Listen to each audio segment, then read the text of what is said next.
Bismillahirrahmanirrahim. Assalamualaikum warahmatullahi wabarakatuh. Saya Hanani Husnauni dari PAI kelas 1C. Di sini saya akan menjelaskan mengenai masa dinasti Umayyah. Dinasti Umayyah merupakan kekhalifahan pertama setelah era Khulafaur Rasyidin dalam sejarah Islam.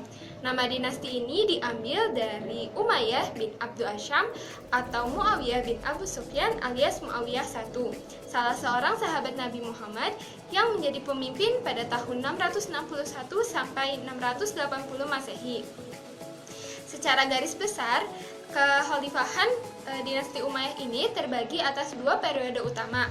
Yang pertama, pada tahun 661 Masehi sampai 750 Masehi yang berpusat di Damaskus, dan pada tahun 756 Masehi sampai 1031 Masehi di Cordoba. Setelah Ali bin Abi Thalib wafat, kepemimpinan sempat dilanjutkan oleh Hasan, putra Ali, selama beberapa bulan. Namun setelah itu, Hasan melepaskan jabatannya dan mundur dari kepemimpinannya. Saat itu pula Muawiyah I tampil sebagai pemimpin meskipun diwarnai dengan berbagai polemik yang terjadi di antara umat Islam sendiri. Wilayah kekuasaan kekhalifahan Bani Umayyah ini cukup luas. Luas wilayahnya tidak lepas dari serangkaian penaklukan yang terjadi secara bersambung dilakukan dan dikomandani oleh para pemimpinnya. Rangkaian penaklukan ini merupakan embrio dari perang salib dalam misi melawan Eropa. Adapun dinasti Umayyah memiliki peranan penting bagi perkembangan Islam.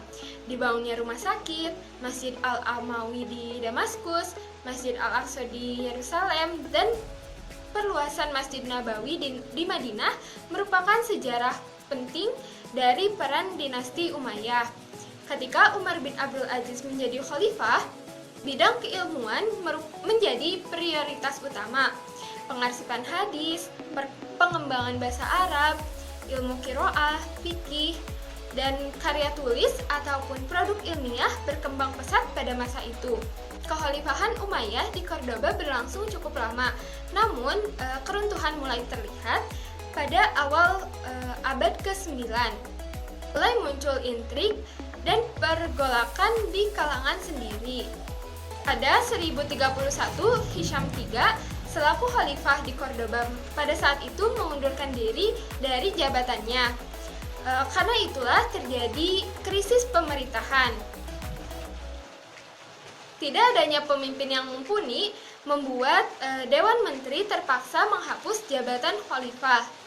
Pemerintahan Umayyah di Andalusia pun terpecah belah menjadi negara-negara kecil yang akhirnya Islam di Cordoba benar-benar musnah.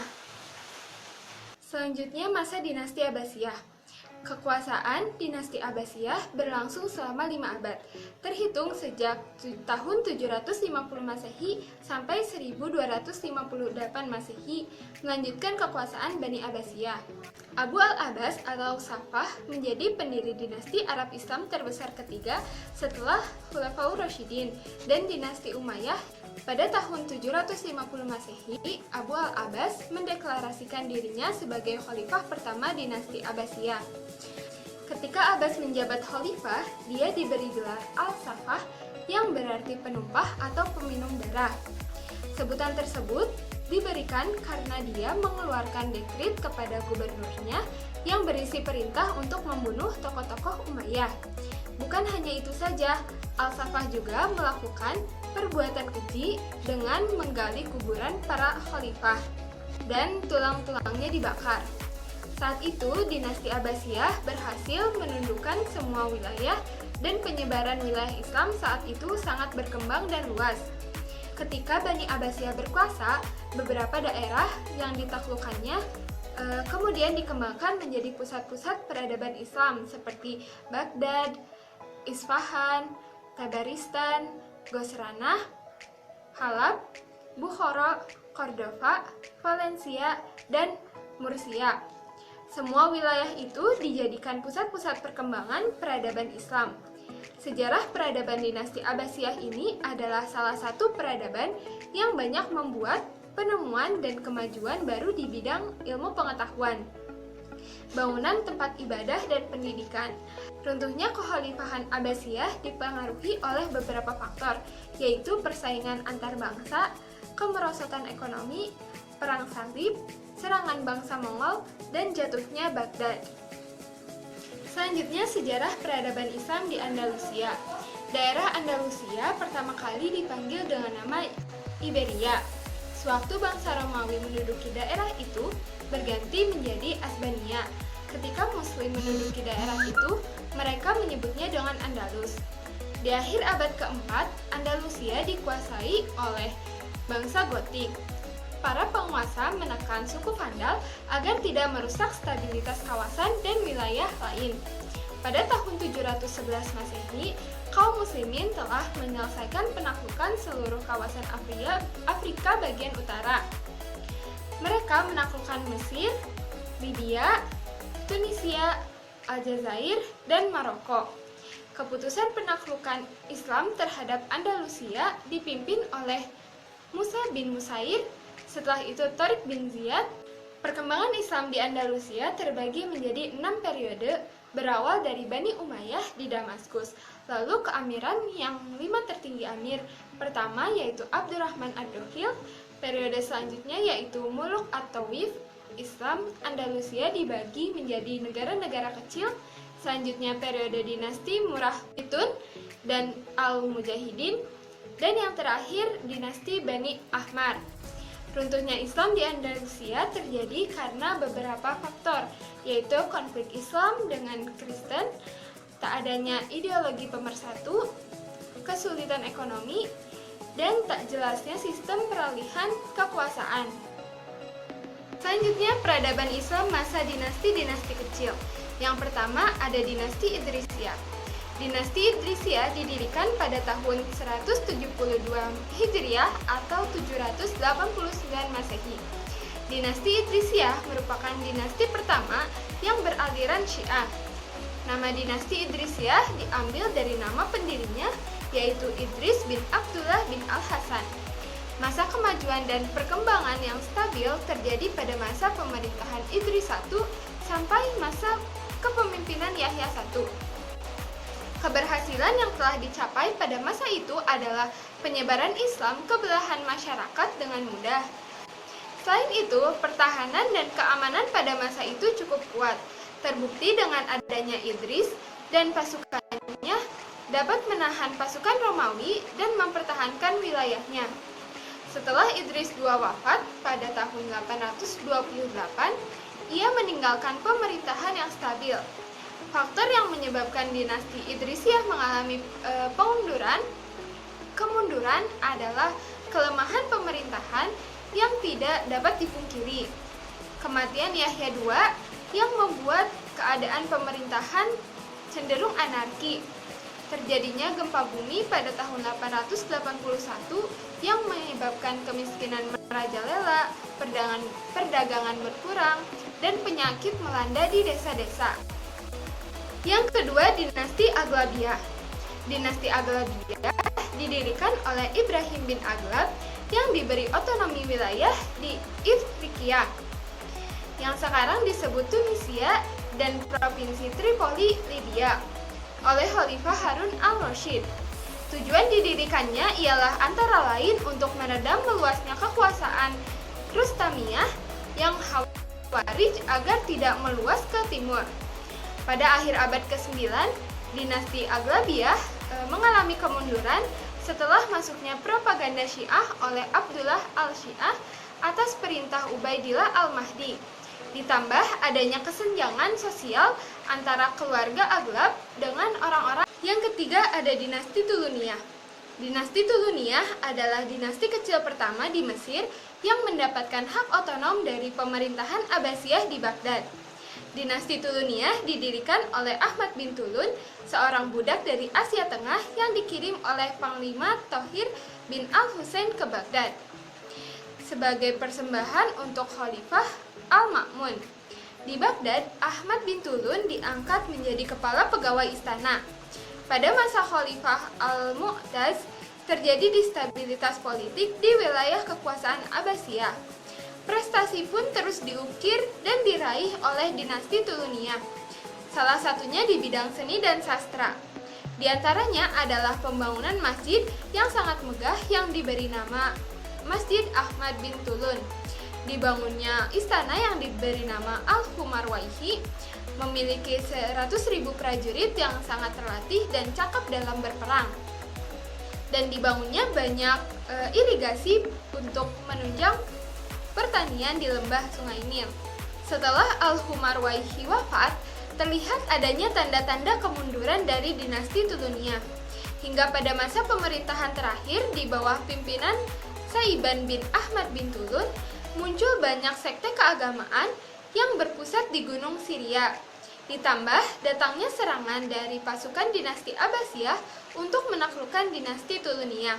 Karena kekuatannya terus melemah, akhirnya dinasti Tuluniyah berhasil ditaklukkan. Yang keempat ada dinasti Iksidiyah. Dinasti Iksidiyah adalah dinasti yang memerintah Mesir pada tahun 935 sampai 969. Muhammad bin Tugh al-Iksid adalah seorang tentara budak keturunan Turki yang ditunjuk sebagai gubernur oleh Kekhalifahan Abbasiyah. Adapun kemajuan pada dinasti Iksidiyah adalah kemajuan di bidang pengembangan wilayah, kemajuan di bidang kebudayaan, di bidang sosial dan politik, dan bidang keilmuan. Setelah kafur wafat, diangkatlah Ahmad bin Abi al-Ikshidi yang masih berusia 11 tahun sebagai amir kelima. Lemahnya penguasa ini menimbulkan kondisi instabilitas yang memicu lahirnya pertentangan antara pembesar di lingkungan istana.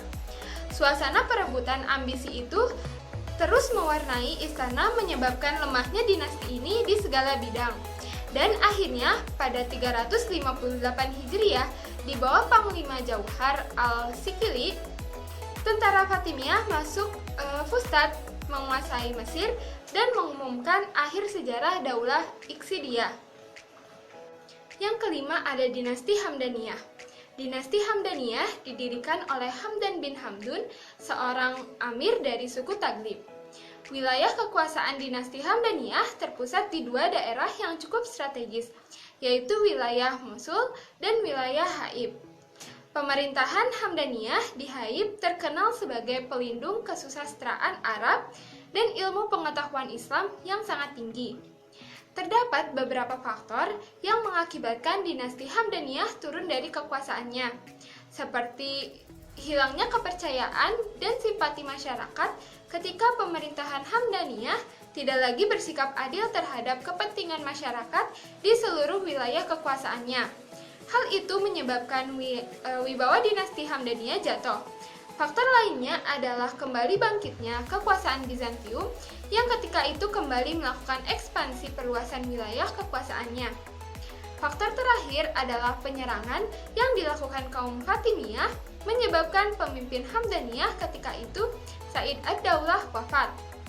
Selanjutnya ada dinasti Tahiriyah, dinasti Safariyah, dinasti Samaniyah, dan dinasti Ghazawiyah. Selanjutnya peradaban Islam masa 3 kerajaan besar. Yang pertama ada Turki Utsmani. Pemerintahan Utsmani dimulai pada tahun 923 sampai 1342 Hijriah atau 1517 sampai 1923 Masehi. Daulah Turki Utsmani adalah satu-satunya daulah yang ada dalam Islam yang berhasil menaklukkan Konstantinopel, walaupun sebelumnya sudah banyak daulah yang berusaha untuk menaklukkannya.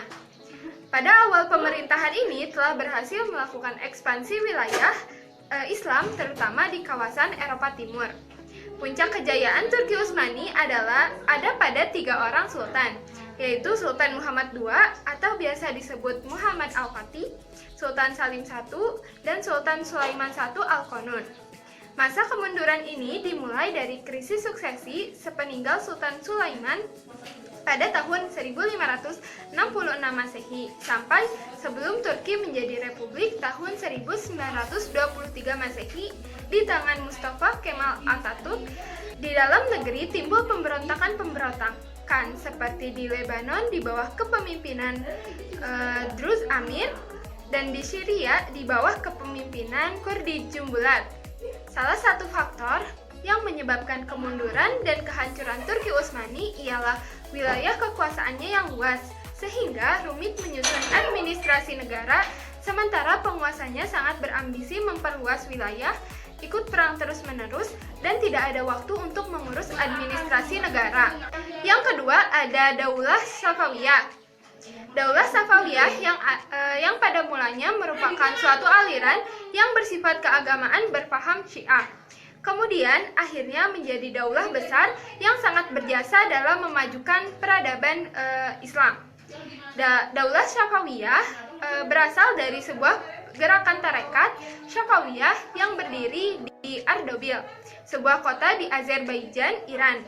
Selama Daulah Safawiyah berkuasa di Persia di sekitar abad ke-16 dan ke-17 Masehi, dengan puncak kejayaannya pada masa Sultan Shah Abbas I pada tahun 1558 sampai 1622 Masehi. Faktor keberhasilan Abbas I dalam ekspansi wilayah ialah kuatnya dukungan militer, yaitu pasukan militer Gisilbah dan pasukan militer Gulam, ambisi yang sangat besar untuk memperluas wilayah Daulah Safawiyah sehingga rela melakukan perjanjian damai dengan Turki Utsmani dan didukung oleh kerajaan dari sultan yang berbakat dan profesional dalam merancang strategi politik. Yang ketiga ada Kerajaan Moghul. Moghul berasal dari kata Mughul, nama dinasti yang diperintah oleh seorang raja yang berasal dari kawasan Asia Tengah, keturunan Oslang, seorang Turki Mongol di Transoksania atau Turkistan pada tahun 1336. Ia dianggap sebagai orang yang sangat pemberani. Dinasti Mughal adalah kerajaan Islam besar termuda yang pernah ada sebagai dinasti Safawi. Dinasti Mughal didirikan di India oleh Zahiruddin Babur, keturunan Turki. Peradaban Islam India telah mengukir tinta emas kejayaannya. Salah satunya adalah ketika kerajaan Mughal didirikan dan berkembang pesat. Selama waktu itu, Mughal menjadi negara adidaya dan terdaftar sebagai salah satu kerajaan terbesar di dunia. Di bidang ekonomi, Mughal telah mengekspor tekstil ke Eropa. Kerajaan ini juga merupakan produsen rempah-rempah, gula, garam, wol, parfum, dan berbagai produk lainnya. Para Mughal juga telah mencapai sukses besar di bidang pendidikan dan pengetahuan. Bangunan seperti madrasah, masjid, dan perpustakaan tersebar di seluruh wilayah. Pada tahun 1641 Masehi, Perpustakaan Agra memiliki koleksi 24.000 buku. Ilmu pengetahuan berkembang pesat. Di bidang arsitektur, kerajaan Mughal memiliki bangunan megah seperti Benteng Merah, Masjid Jami, Taj Mahal, Istana Megah di Delhi, dan Lahore, dan makam megah. Selanjutnya, perkembangan dunia Islam pada abad ke-19, 20, dan 21 Masehi. Peradaban Islam pada abad ke-19 mulai memasuki peranan penting dalam sejarah peradaban, terutama penetrasi kolonial Barat terhadap dunia Islam semakin terasa dan membuat umat Islam terpecah belah. Pada awal abad ke-20, mulai muncul banyak pemikiran pembaharuan dalam Islam. Gerakan pembaharuan ini tidak lain muncul karena dua hal. Yang pertama ialah munculnya kesadaran di kalangan ulama bahwa banyak ajaran-ajaran asing yang masuk ke dalam Islam dan diterima sebagai ajaran Islam. Yang kedua, pada periode ini Barat mendominasi dunia Islam. Hal itu menyadarkan tokoh-tokoh Islam akan ketertinggalan mereka. Karena itu mereka bangkit dengan mencontoh Barat dalam masalah politik dan peradaban untuk menciptakan balance of power. Perkembangan Islam pada abad ke-21 terfokus kepada beberapa isu yang mencuat dalam Islam dan di luar kalangan Islam yang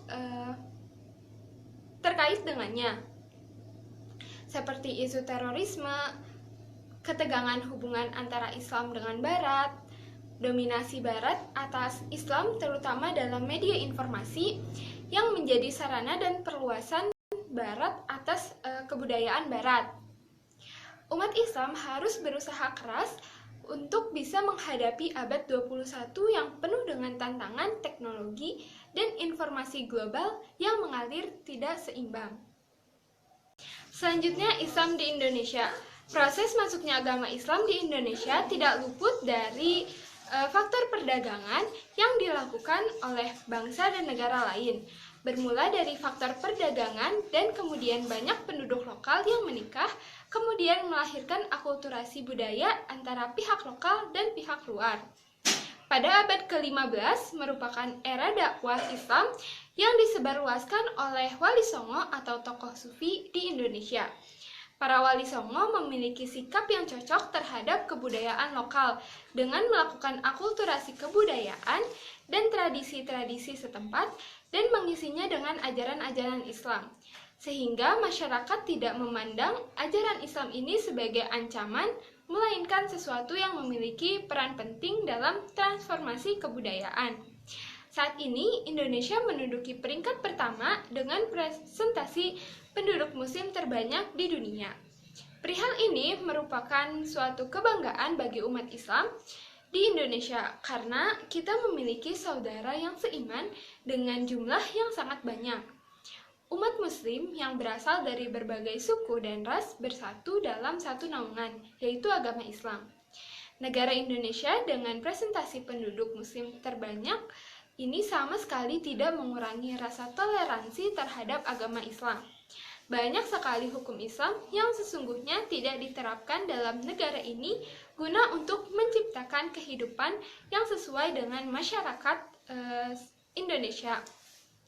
Subjek ini memperlihatkan bahwa ajaran Islam memiliki toleransi yang tinggi terhadap kepercayaan lain selagi itu tidak menyinggung ajaran Islam.